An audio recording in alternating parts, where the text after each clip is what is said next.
So it's time to finish the day. And today we have the last panel with the title that is really amazing for the innovation and humans. And so as scientists or as researcher, we want to push the technology. And as citizens, we just wonder where we can push it. And I think that the fantastic panelists we have will help us to give some answers to that. So today we will have Professor Jane Farmer, who will start, and then Professor Cedric Buche, that has been done a keynote yesterday. So you can have a seat. Dr. Jessica McLean, and online we will have Dr. Nardine Alnemr, and then we will address the problem of the innovation, and with the growing importance of the IT in all parties of the society, transport, cultural information, and so on. It's now very important to support its responsible development, including regulation and use. The question that we address today is, how does the development of this technology impact our society and environment? What are the risks and benefits of transferring the decision to machines, to complex machines, something that we sometimes cannot understand?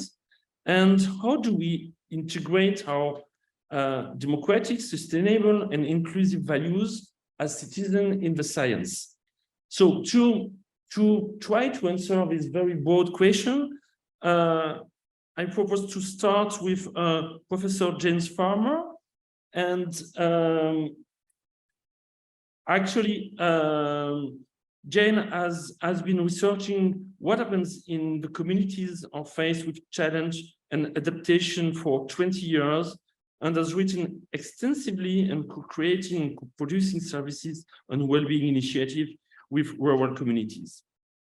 Our research is centered now on the potential and benefits of connection in relation to the different themes of people, services, and data.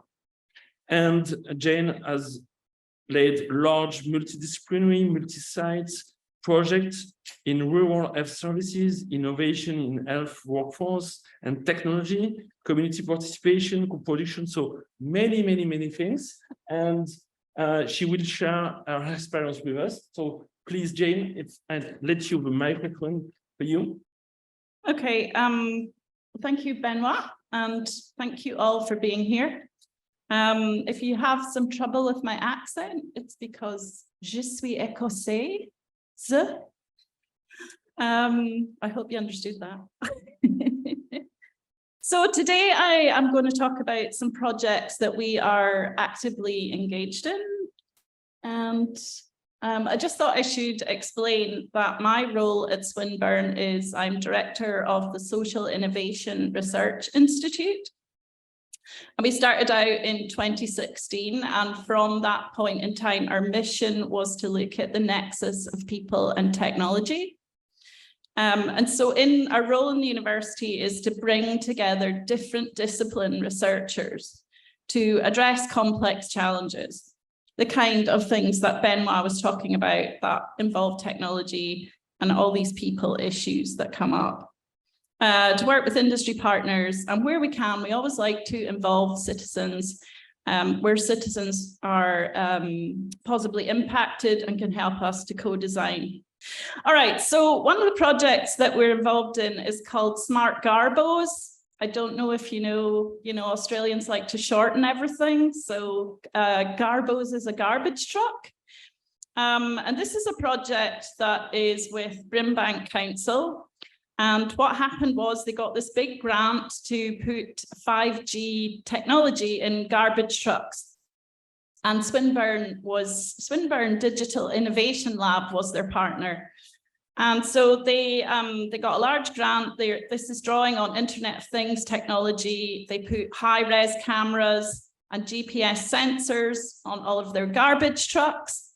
And these garbage trucks drive around the community. And as they do that, they obviously, as you know, as I suggested, they take lots of photographs, and the photographs are GPS marked. And so this collects a whole lot of data, and AI is used to look at where there's a pothole on the road or a sign that needs fixed.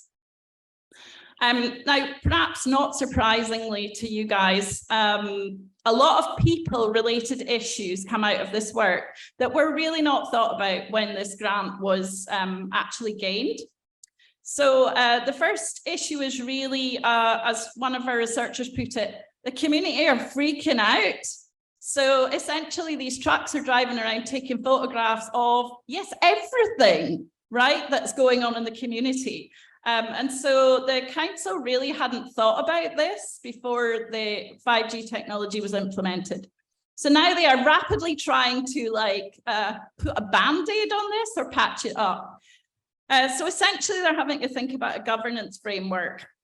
And it's not just what they have to do, but who is there that has the skills to actually do this. So that's why our social sciences researchers are in there helping them out with this. Essentially, a lot of it comes down to having responsible use of data frameworks, appropriate consent from people, and maybe, you know, some co-design at the start would have helped.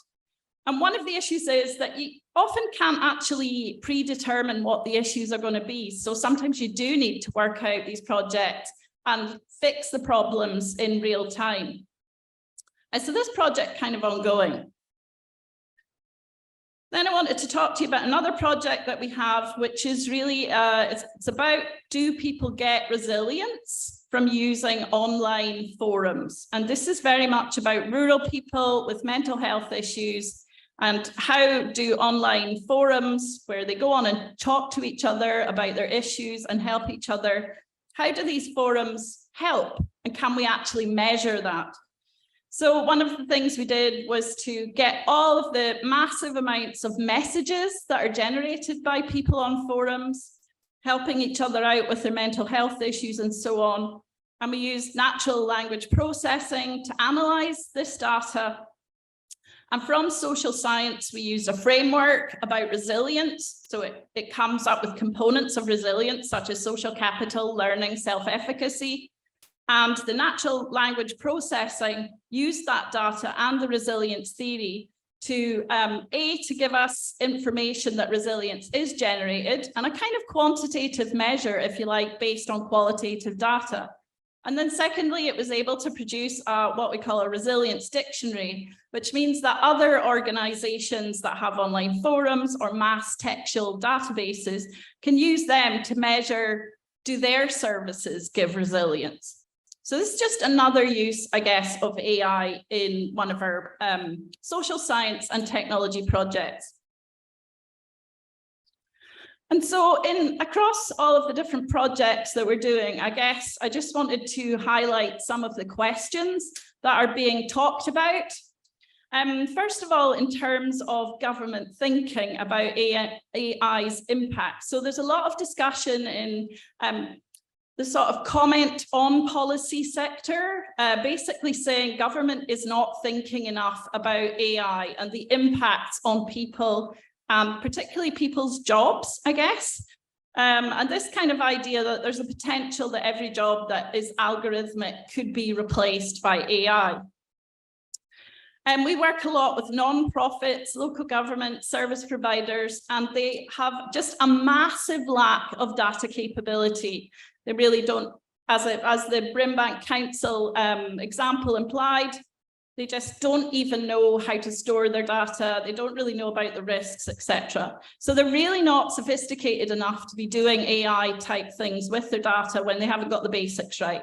So we have been partnering with a lot of organizations to build data capability through doing practical projects with them that show what skills they need to have.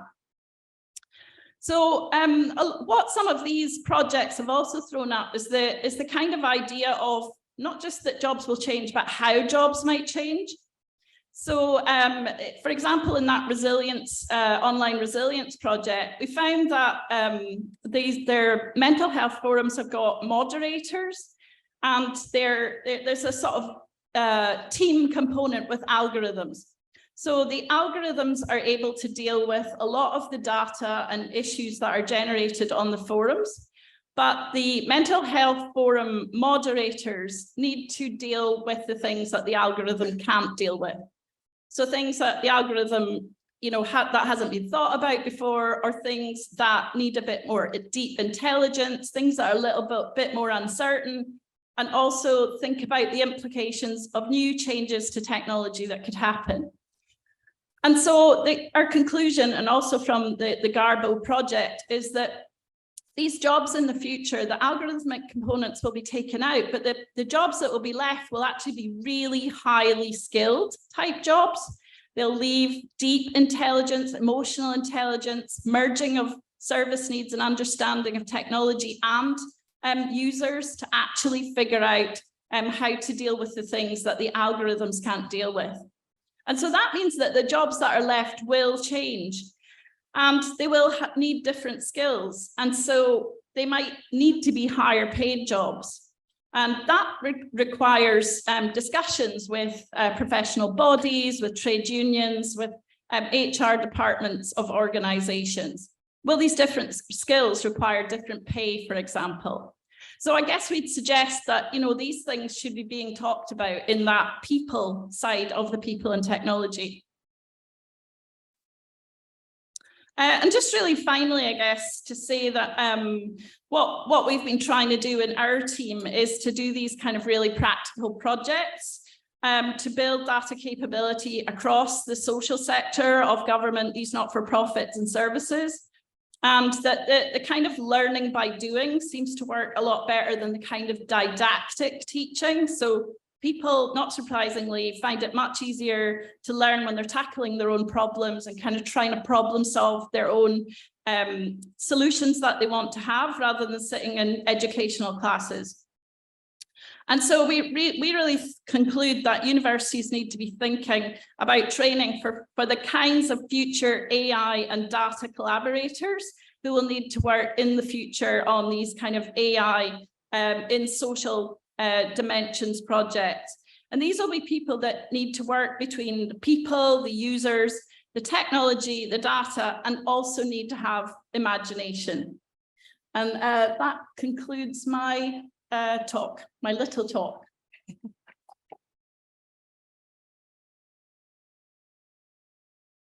Thank you very much, Jane. I just welcome Nardine, that is online. She's on a very busy week teaching, so she unfortunately cannot join us here, but by chance, Zoom is with us, the technology is with us, so she will join us and she will end the panel. The next speaker is Professor Cedric Buche, as a colleague and also a friend. Cedric is a professor at ENIB in Brest and also adjunct professor at the University of Adelaide and also adjunct professor at Flinders University, and is in Adelaide as part of the CNRS International Research Lab that name is Crossing, that has been presented yesterday by Jean-Philippe.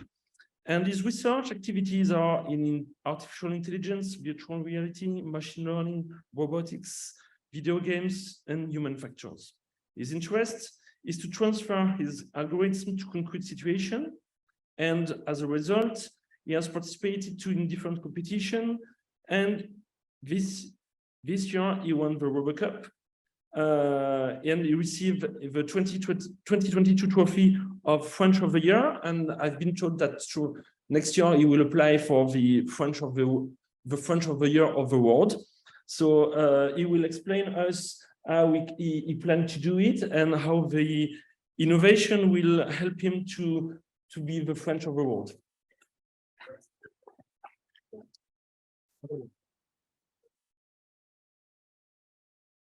Let's say French of the universe. Not too much. Yeah, a little bit too much. Okay. So I was keynote yesterday, so I'm not going to present my work. I'm just going to present reflections on AI, especially risk, impact, stuff like that. So as I presented yesterday, I'm working hard on robotics. if you wasn't there yesterday, working on social robotics and also robots playing soccer, stuff like that. So it seems to be nice applications, but the same algorithms can be used for something else. And especially for decision making. And this is a picture I got from the Australian strategy documents. And actually in this kind of robots that Australia is planning to use for the army, basically, this is exactly the same algorithms that we use for very nice robots. So we need to think about that. Because the navigation algorithm to help people or to kill people is exactly the same, right? So we need to think what will be the use of the algorithm. We need to define it, and especially the process of decision making. I think it's very important. Is this robot should be free to decide, or a human should be here to make sure it's okay? This is the question I'm addressing today. And I will take inspiration from books on fiction and stuff like that, because I think it's super interesting. Who knows this guy? Nice. So this guy is super famous. He made books on robotics like 60 years ago. And for example, he invented the 3 basic laws of robotics. Some law like robots should not kill somebody, stuff like that. And he addressed a very nice question 60 years ago. So he asked the following question: is it better for humanity to be free to make decisions that will probably result in his own destruction? Or should it rely on machine control for its comfort and happiness? So the question is, he considers we can be free to decide, but in this case, the world will be dead. Or we can transfer the decision-making to machine. And in this case, we don't have freedom, but maybe it will be better. So think about it. In the same things, who knows this logo? Yeah, Paul is very interested. So it's a famous movie Terminator, when there is an artificial intelligence system who's called Skynet, who was designed to help the humans. And at the end, he decided it's better to kill everybody. And what is super interesting, it's, as you can see on the logo, it's a neural network. It was 40 years ago for a movie. Interesting, yeah? So I think taking inspiration from books and movie is a good idea, and we need to think about that. I mean, it's not nothing. And it's not nothing because it's happened in reality. So what we have today is some, let's say, very specific AI that can be a great job to solve some very specific problems, right? But there is also what we call artificial general application, like this one. I don't know if you have seen that. This is a program called Watson from IBM, who won the Jeopardy games. And Jeopardy is super complicated. You have to make connection between a lot of concepts, and it's not a direct answer like Google. It's more to make connection, reasoning, and this program just kill everybody.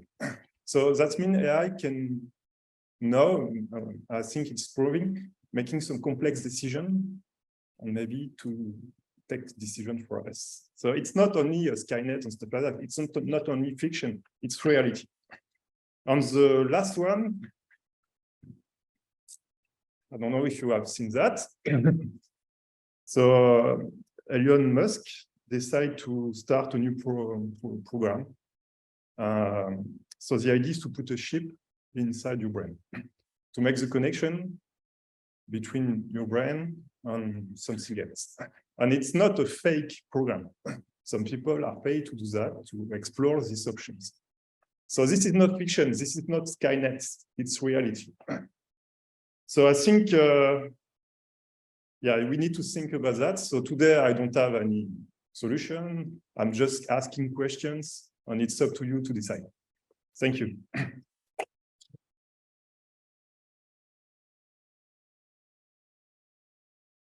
Thank you, Cedric, for such many questions that without any answer. Perhaps we can deal with that at the end. But before the question, I would like to present Dr. Jessica McLean. So Jess does research on how humans, more than humans, environment and technology interact to produce geographies of change. Her research focuses on digital technologies, water politics, climate action, and activism. She's a senior lecturer in the School of Social Science in Macquarie University, where she teaches smart urbanism, Anthropocene politics, and environmental justice.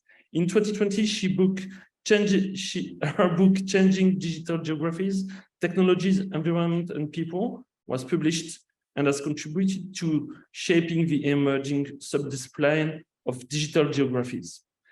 Jess was founding as co-editor-in-chief on the Open Access Digital Geography and Society Journal, and is currently an associate editor to translation of the Institute of British Geographer. Within the discipline of geography and planning at Macquarie, Jess is HDR convener on co-convenes the School of Social Science, Environment, and Society's research strands. So she will present a point of view about the innovation in human, and that will be different from each other. That's it will enrich the discussion for after. Yeah. Yeah, great.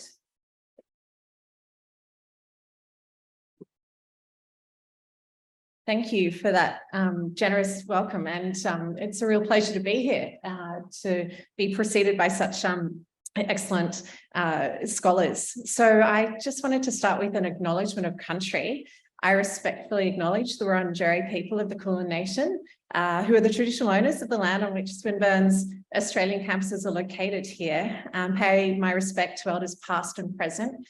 I also want to acknowledge Wiradjuri country that grew me up and where I continue to work with Aboriginal people on water cultures, and Darug country where I work at Macquarie University. And I invite all of you who are joining in person and online to think about the multiple countries that enable our digital infrastructure to exist and persist on lands and waters that were never ceded and always were and always will be Aboriginal and Torres Strait Islander land. And I do that because it's important politically and it's appropriate, but also to highlight my perspective on digital technologies and what digital geographic approaches might offer, which is a real emphasis on place and relationality. Geographers, I exist within the School of Social Sciences, and I've had a really nice chat just before with Jane about Doreen Massey, who's one of our shared idols, I guess, in some ways. And a geographic perspective really looks to that connection between place and people. And as the introduction from Benoit highlighted, the more than human as well, which is something, if you haven't come across before, a whole new area, but certainly related to the sci-fi kind of ideas that were mentioned by Cedric. So this figure that I've included on the slide is from an article in Nature that was highlighting the carbon emissions associated with exponential internet use. It is probably quite familiar, these sorts of graphs, these exponential growth of internet use. These ideas are familiar. The J-curves come to mind, of course, that mark the beginning of the Anthropocene. These are also evident in how we use digital technologies, where more and more online, the decentanglement of the digital with our everyday life is well known. And AI is also increasingly being framed as a digital solution to social, political, environmental problems, and of course is no longer science fiction. We think of the robo-debt inquiry that's currently happening in Australia that is a part of a really serious and awful instance of the application of automated technologies. So within the geographic work that I'm closely familiar with, we can talk about automated processes of planting trees and carbon offset programs to smartifying forests in rural and urban places to monitor their health. So as a geographer, as I said, I come to the questions that emerge when thinking about innovation and humans with a multi-scale lens. And I'm really interested in questions of environmental justice and sustainability. I'm curious and very often critical of the claims that tech enthusiasts including individuals, corporations, governments, and other forms of institutions, really make about how digital tech, including AI, are helping us to achieve sustainability. And I want us to step back for a bit and think about the social and cultural aspects of digital technologies, as well as the unintended environmental costs of those. I've been doing this for over 10 years. Originally, I was did research in the Kimberley, working with Aboriginal people there. And then I had a kid, so my field became digital and enabled a different shift for me for a while, and continues to do so. Yes. So very often digital technologies have been assumed to be an environmental good or a solution, and the cost of these technologies, including those for AI, have at times been overlooked. Perhaps it's due to the exciting possibilities of AI, or because the tech world is one of rapid adoption of the new, with sometimes little reflection on whether particular innovations are actually definitely required. So recent research on carbon emissions is helpful in unpacking what is good and bad about these. This off-cited paper by Struble and others talks about the data on the life cycle of artificial intelligence technology. That was just about carbon emissions, right? They found that training a large AI model emits 5 times as much carbon as what one car, including fuel, does over a person's lifetime on average. And that kind of data communication is meant to make it more straightforward and understandable what's going on in terms of carbon emissions, but my brain still struggles with those sorts of computations and imaginings. So I'm with you if you're still like, okay, what does that actually mean? It's a lot, I guess, is one response. And it's something that highlights the materiality of digital technologies rather than thinking that, well, okay, so it's computerized, so therefore it's a digital good. Other research from British Open professor John Norton talks about data centers that make up about 50% of all energy consumed by digital ecosystems. Personal devices, another 34%, and the industry is responsible for manufacturing them, 16%. That data is quite old now. You've probably heard the data point of data centers being equivalent to global aviation in terms of carbon emissions. And again, that's pretty old. So I'm just highlighting here that we know some things, we don't know all of them. And often we just think about carbon emissions as well, and energy, which was brought up in the last panel. Of course, the digital infrastructures that we use rely on a whole bunch of other inputs as well, ranging from water to rare earth minerals. So there are efforts underway to mitigate these carbon emissions at least. Big tech claim that they're investing in 100% renewable energy, but these are often secured through carbon offsets. And these have been widely critiqued as a form of greenwashing, of course, allowing us to continue buying and flying and doing the things we want to do with devices with clean green consciences, or to use another straightforward metaphor, simply moving food around on our dinner plate to make it look like we've done something about finishing dinner, when really we just want to appease the parent figure asking us to do so. So we can keep using our things, and we've made an effort to appease these environmental issues. So here I'm paraphrasing scholars such as Sharon Bader and activists like George Monbiot. And the lack of transparency and accountability for these claims to sustainability should be really alarming. Within Australia, in my book, I did some research on what sustainability means within green IT. I interviewed a bunch of people and looked at what was available publicly on this.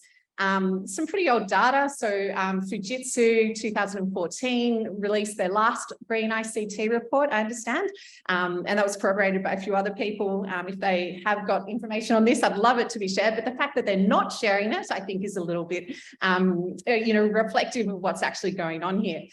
That aside, what's interesting in the reporting is that very often we have a framing of digital technologies as a pathway to innovation, which is fine, and a way to fix intractable political, environmental, social, and cultural problems. So this kind of nice image from Qantas shows that they got rid of their very heavy flight manuals and then had the iPads on the plane and said, this is great, we've reduced carbon emissions by a whole bunch and we've saved a lot of money. Excellent. What I don't get is why you wouldn't assess the costs and benefits of the iPad that's replaced the flight manuals, right? It's a pretty basic bit of scientific analysis that would be a part of a fulsome assessment of what's going on in terms of the greening of particular technologies here. And yet that didn't happen. So digital technologies might continue to be replacing books or supplementing them, perhaps in some instances, but we don't really know if it's always better. And by swapping bytes for books, are we making our lives more sustainable or not? I led a recent study on digital unsustainabilities at the University of Sydney when I was very lucky to have my first, and I hope not last, sabbatical there a few years ago. I did my PhD and undergraduate there. So these critical comments come from knowing the place pretty well. While I was visiting the Sydney Environment Institute there, I incidentally and very fortuitously was able to observe a sustainability plan being made in process, which is kind of funny if you think about the University of Sydney not yet having at that point a comprehensive sustainability plan. That aside, it was a really interesting process of people working together, collaborative students, scholars, a whole bunch of people, and they put input into this plan. And so we interviewed the people who did the lead and ran a short survey. We got a small amount of respondents, but what they really were very interested in was actually doing something about the whole range of environmental impacts of their digital technologies, but very often did not have the opportunity to do anything about it. So as we know, if you've been in universities for long enough, you'd be familiar with how the computer gets taken away after 3 years. Sometimes that's good, sometimes that's bad, but you're not necessarily empowered to make decisions around those sorts of things. And we're enlisted into these systems that demand us being online, available, constantly engaging with the digital. So there are these structural realities that we're aware of. So people did want to do something about the environmental impacts of digital tech, but then often did not. So we've got some paradoxes going on here, which are really interesting. So I think I've gone over my time, but it's worth noting that situating artificial intelligence in the Anthropocene really involves thinking geographically and reflexively about their possibilities and drawbacks as we think back to those J-curves or other ways of representing exponential internet use. Those advocating more and faster AI are often big tech corporations that are drivers of techno-solutionism and embedded in quite extractivist regimes that are tied to capitalist practices. And capitalism doesn't have a conscience, so we need to be conscious of that ourselves. So I invite us to really think critically and deeply about any purported benefits of digitalization, including with respect to AI. This photo shows, it's actually my brother's hand, a white male hand, holding a smartphone with an image of a clistamon. Without the context around the phone, you might assume that this is capturing a bloom in the right place at the right time. However, the context that is captured by another camera shows that the image is contrived, and the clistamon is probably not from that shrub that surrounds it. This image was taken well outside the clistamon's flowering season, although seasons are all weird now too. I asked for this photo to be taken to illustrate some of the ways meanings are distorted in digital spaces, and it came from the florist arrangements. So the distortions that the digital enable may be generative or destructive, they are contingent. This piece of digital representation captures some of the hidden presences and meanings that emerge when we pull apart the digital and analyze what it actually is remaking. Thank you.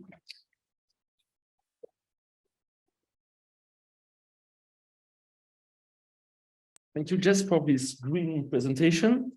And I will, Dr. Nardine Alnemr, who is online with us, is a research fellow at the University of Western Australia, and she's working at the Minderoo Tech and Policy Lab. Her research interests are in the intersection of democratic theory, citizen participation, digital communication, and digital technologies and decision-making. Before to join the lab, Nardine completed a PhD at the Centre of Deliberative Democracy and Global Governance at the University of Canberra. And the thesis applied the deliberative democratic theory to present a critical account on the roles of algorithms, automation, and artificial intelligence in political communication and decision-making. So that will be the last speech for today. And after we can have a short debate. So I give you the floor, not the virtual floor, the digital floor. That's great. Thanks a lot, Benoit. I just realized that I need to have my slideshow to be able to follow the pace. But thank you so much for the introduction, because that's a recap of my research trajectory, which is exactly how I wanted to structure the talk today. I've been very lucky to do my PhD at the Centre for Deliberative Democracy and Global Governance in Canberra, where basically I could learn about how to use theory, like political theory, and particularly deliberative democratic theory, to be able to scrutinize some of the social and political consequences of algorithms, automation, and AI in communication and decision making. So that's going to be the first part of my presentation.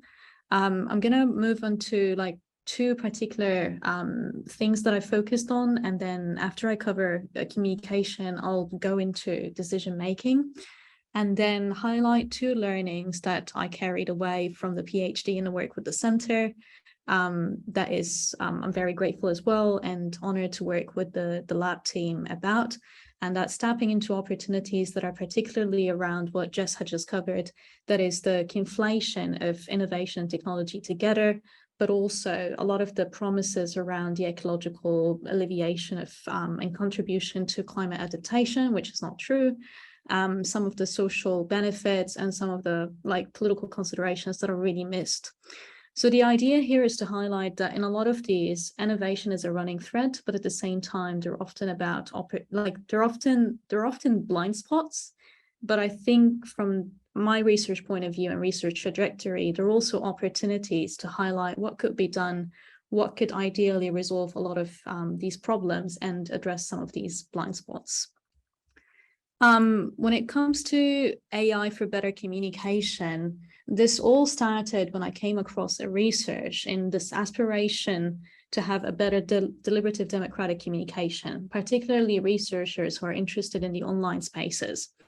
And so their proposal is that maybe we can develop an AI chatbot, a chatbot that is basically programmed and structured in ways that would facilitate the perfect conversation, the perfect deliberation, where people could be able to entertain the argument and the counter argument and be able to weigh the merits and limits of each one of these, and accordingly come to a decision where it aggregates some of these consensus. Who better to do this than not a human facilitator, but an AI? And the very idea that this research, it is innovative, it is something that is really interesting. It's important to show the capability. There's some justifications that we see across other digital technologies along the factor of cost, but also a particular concern for deliberative democracy researchers, which is scale.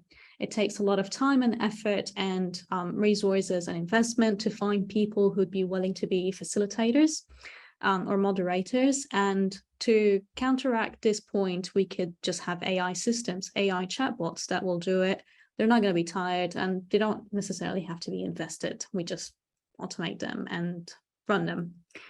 But at the same time, there were a few blind spots with that. It didn't account for a few too many things that are important to democratic conversations, and particularly in deliberation, where sometimes people find creative ways to express themselves. It's not always about arguments. We use metaphors and allegories, just as Jess has finished her conversation on, and that visual aspect as well is sometimes we draw on, even if we express it in words. The natural language processing code that they've written did not really account for a lot of these factors. But more importantly, a few things such as cultural references, communicative norms in different cultures, etc., were not accounted for. And in a paper that I published in 2020, I highlighted that a lot of these are blind spots and they're important to address, and proposed, going back to Jane's proposition earlier in the Garbo example, co-design. If we are to create AI for better communication, we better do it in a way that actually involves the people, the citizens that are going to be interacting with it. At the same time, we see that beyond these experiments and the very small world of deliberative democrats who want to create the ideal condition for democratic deliberation, moving on to the public sphere.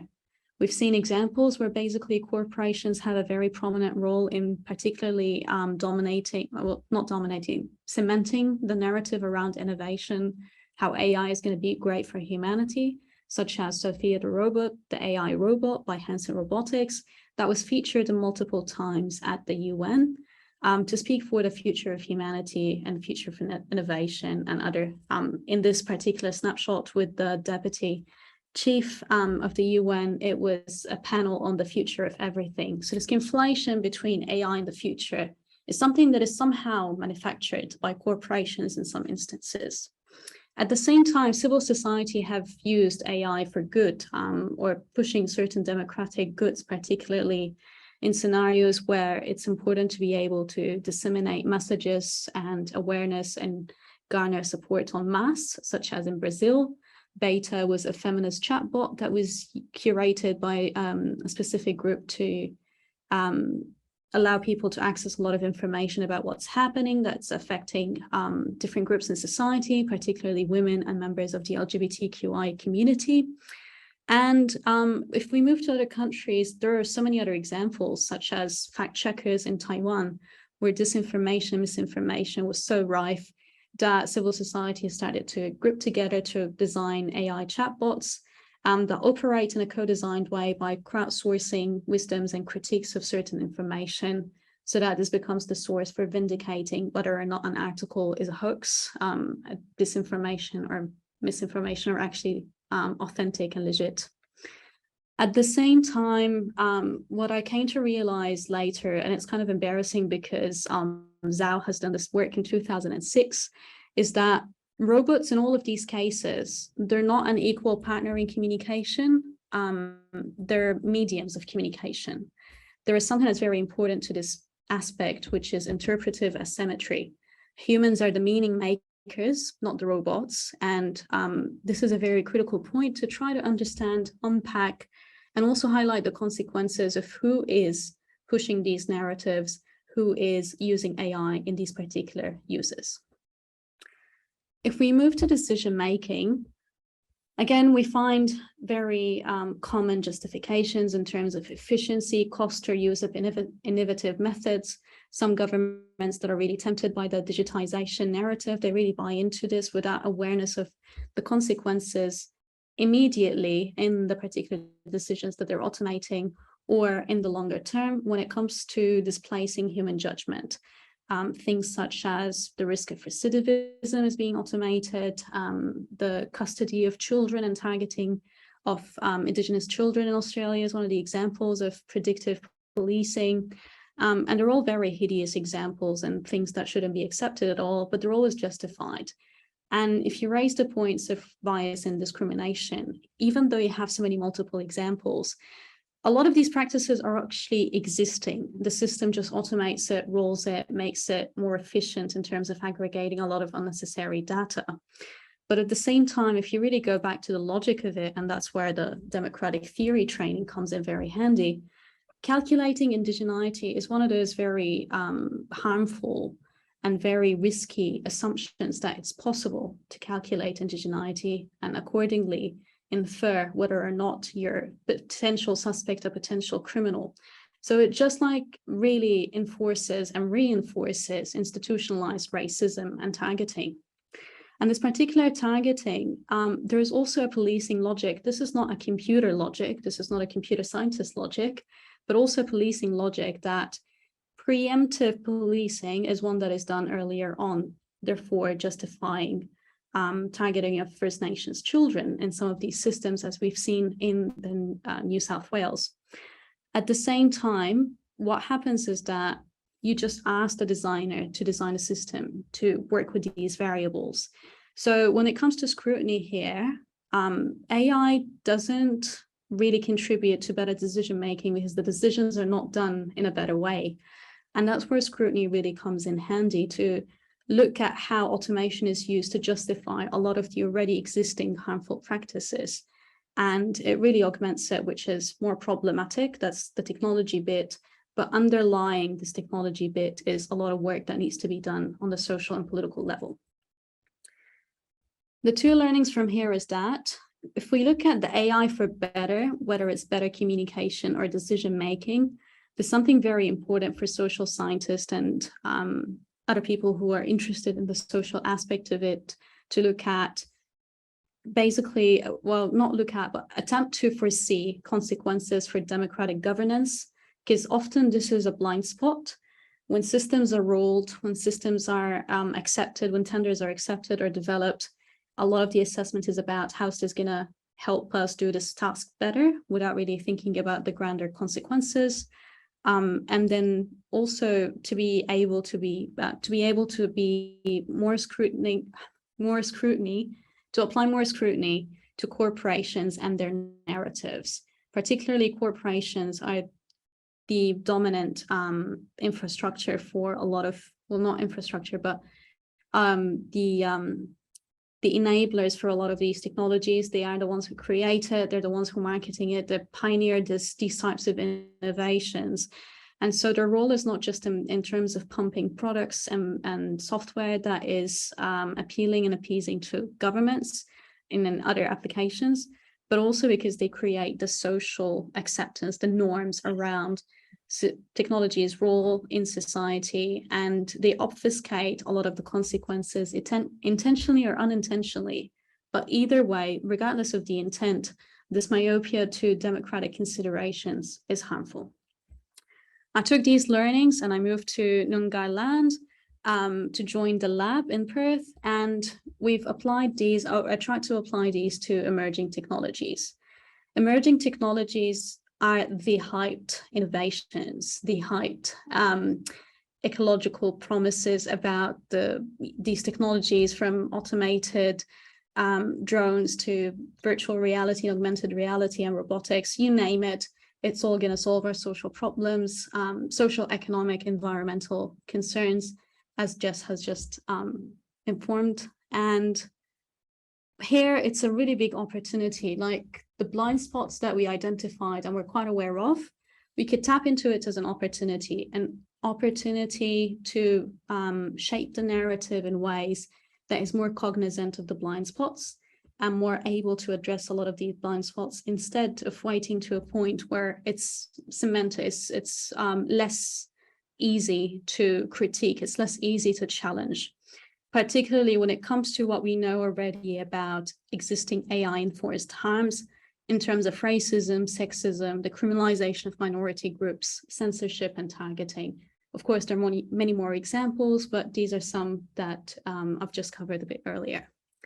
And finally, the scrutiny of corporations' influence on policy making, because we've noticed at the lab that this is exactly the entry point for corporations' influence over lawmaking and policy making, and subsequently the creation of markets where it becomes a bit more normalized in society. So how does that look like currently at the lab's work? I'm part of a team that is working on a broader theme on challenging inevitability of technology's role in society, and our focus on emerging technologies brings together the team, which consists of Anna Zenz, Hannah Smith, Julia Powles, and Jacqueline Alderson, as well as myself. We have looked at emerging aviation technologies so far, particularly looking at policy opportunities. So the lab has submitted, before I joined, made a submission to the National Emerging Aviation Technologies Policy Statement, where there was a call for public submissions to review and critique. Recently, I was leading the team's effort to make a submission to the drone delivery services, where basically the Department of Infrastructure wanted to mainstream the operations of commercial drone delivery service operators. And at the minute, it's only one, which is a Google subsidiary. This is where you see the role of corporations quite evidently. And finally, we've also developed this work to look at where do these sit in the broader scheme of things. They're not just like exceptional emerging aviation technologies, which a bunch of words that we're very used to. However, together, it seems like it's a very new territory. But if you really look at it closely, it is not. It's a mode of mobility, and it's a type of mobility that is about autonomous vehicles. When we come to apply democratic principles to regulate emerging technologies, we've realized that it's really important that the government is aware of a few blind spots. You think that the government should have this at the forefront of their thinking and policy development, but they don't, which is really surprising. So one of them is that there was no substantive or meaningful citizen input. They've often individualized the role of society so that you can complain, you can raise complaints, but you're not a part of the policymaking process. There is no critical assessment of the economic and ecological promises. They're oftentimes very superficially assessed, and they don't account for the whole product cycle. They don't really attempt to challenge the idea that some of these lobbying efforts they force the creation of a new market, who needs delivery drones and under what conditions is this acceptable? And without community consultation, without citizen and public input, it's really difficult to assess whether this comes from a genuine need or something that is just for another profit-seeking pursuit. And finally, we've also tried to apply the principle of having a more holistic view, where basically we don't accept the exceptionalization narrative and focus on positioning a lot of these technologies in their appropriate space. For instance, when it comes to drone deliveries, it's really about mobility, and hence look at adjacent technologies that have other consequences when you look at the whole picture together. This is the trajectory of my research. I hope that was an informative picture, but finally, three key reflections and summation of this is that a lot of the promises about technological innovation have blind spots, and it's mostly because they decenter society. They see government that needs to be persuaded, and markets to be created, profit to be generated, and very little about society as one that shapes any of these or has a say about any of these. They're only at the very end of profit generation where they're consumers. They really decenter people's ability to judge and say how they want public life to be organized in ways that reflect their values and their needs and their wants at the same time. Blind spots are also opportunities, and this is what I tried to highlight. I hope it's there, but also I could be a bit too optimistic, so open to critique. And finally, emerging technologies is a good space because we can apply a lot of these learnings. We can apply, advocacy and persuasion based on our research to tell the government that it's possible to create policies in ways that are citizen-centric and pro-public and advances pro-public use of technology rather than use that is just focused on creating profits and advancing meaningless indicators of like forecasted job numbers and whatnot, which never really materialize. Thanks for listening.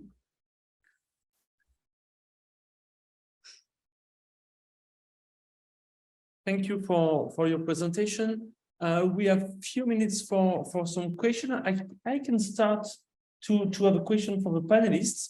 We just present us many innovation that is really good, how to improve our life.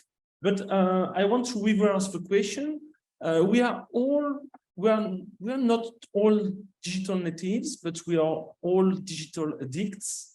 And what will happen, according to you, if the innovation of the digital devices just fail? What is your opinion on failing? That is the reverse of the question of the innovation. Yeah, you have some microphone there? You mean entirely? The whole system and fails, or just your personal device? As you want. Well, I think people are very good at adapting, as we found in COVID. So I think that showed that people at a micro scale and a meso scale are really good at adapting to change. And yeah, I think COVID was a brilliant example. And now we're kind of trying to adapt back. We haven't quite got it right. I think if you're talking about, kind of the apocalypse and technology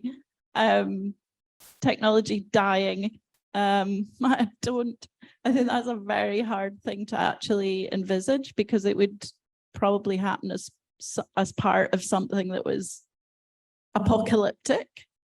People would have to kind of, reconstruct, I guess. That's my immediate thoughts.